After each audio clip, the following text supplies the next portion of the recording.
By voting according to the Constitution, it's going to create a more fair and equitable and level playing field for everybody, not just individuals, but for businesses as well, and also for the schools, so that we can start innovating and creating and go forward, to being the new Americans that still, do everything they can to advance technologies and progress in our country. We're just not used to constitutional governance. We're used to government picking winners and losers for us. It's a real issue, and I think it takes just a lot of courage to accomplish that. So what's special about Springfield?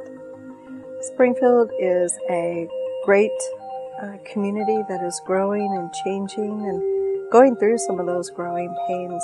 It's going to be important more than ever to protect liberty as we go through those growth issues, to make sure that we don't wind up like a place like Detroit. Liberty matters everywhere you go, and liberty transcends geography.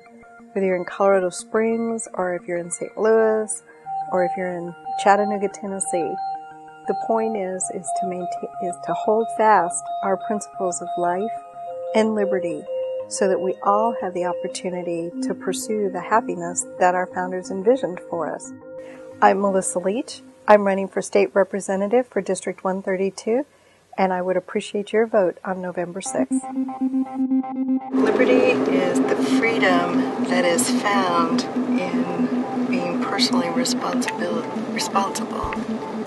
Because when you're personally responsible for your actions, and doing all that you can to take care of yourself and you and your family and your neighbor without infringing upon the rights of anyone else, then you get to live free.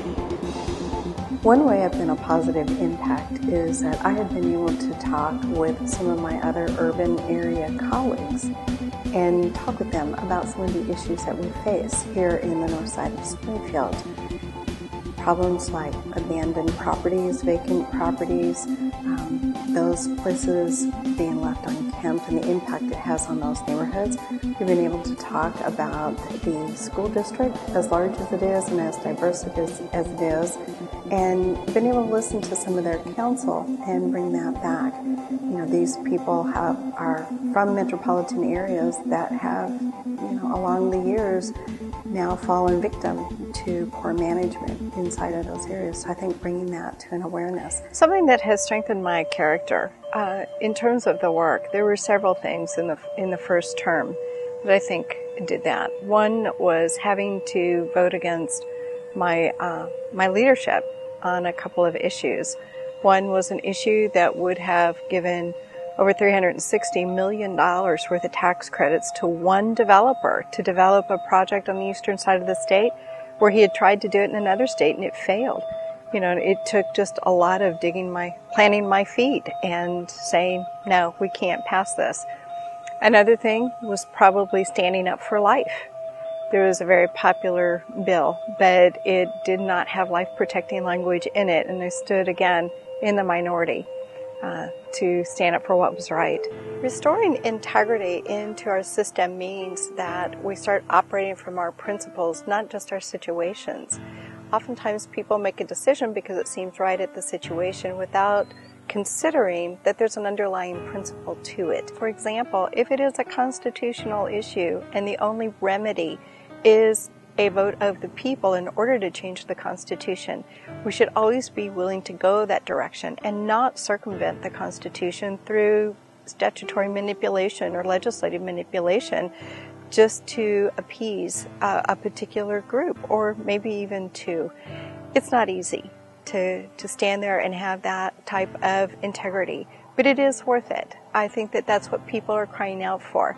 But the media certainly doesn't want to report that because they have their own agenda. And so when you stand at that constitutional middle, it confuses people. It makes me smile when I think about young people achieving and recognizing that they have achieved something that they didn't think that they could. Reaching for that excellence and hitting it. Because they smile, and it's just infectious, it's contagious when they smile over their achievements. The greatest threat to Missouri is the federal government. I don't know, how much can you say the federal government and poor monetary policy is at the root of a lot of our problems? Inflation, it's killing our seniors. And our young people, it's very hard for them to put away savings. Even middle years, people who are trying to retire, very, very difficult to store up savings now. First of all, we need to get the heavy foot of government off of our job creators' necks. We need to ease up on the regulation and give them the tools. And also, a little bit of tax reform wouldn't hurt us either. We need to come into the 21st century and quit monkeying around with all of these devices like tax credits and incentives and picking winners and losers. They didn't work in the 20th century. What makes us think they'd work today? We're functioning globally, but we need to be able to incentivize our job creators to stay here. We got a lot of problems. Most of them are being caused at the top. So the folks at the bottom in the grassroots, you need to get up, you need to get going again, and you need to join us in that fight to take our country back, to not only restore America, but to rebuild America. First and foremost, I've kept my word to my constituents. They came and they asked me about supporting drug testing for certain welfare recipients. I said I supported that. I was the lead co-sponsor on that bill.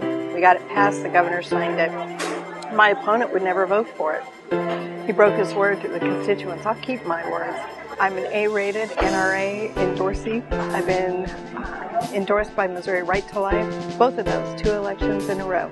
National Federation of Independent Businesses. You know, my opponent is taking slams at them, but they're the voice of small business here in this country. And they're the ones working to try to keep our small businesses up and going, not sending jobs to China or India. That's just silly. I work for the people.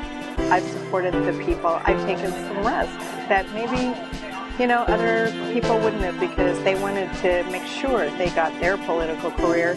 But I'm willing to risk it for the people, because that's who matters. This is America. This is government for the people and by the people, not the special interest groups. I haven't forgotten that I work for you. Melissa Leach, Life, Liberty, Leadership.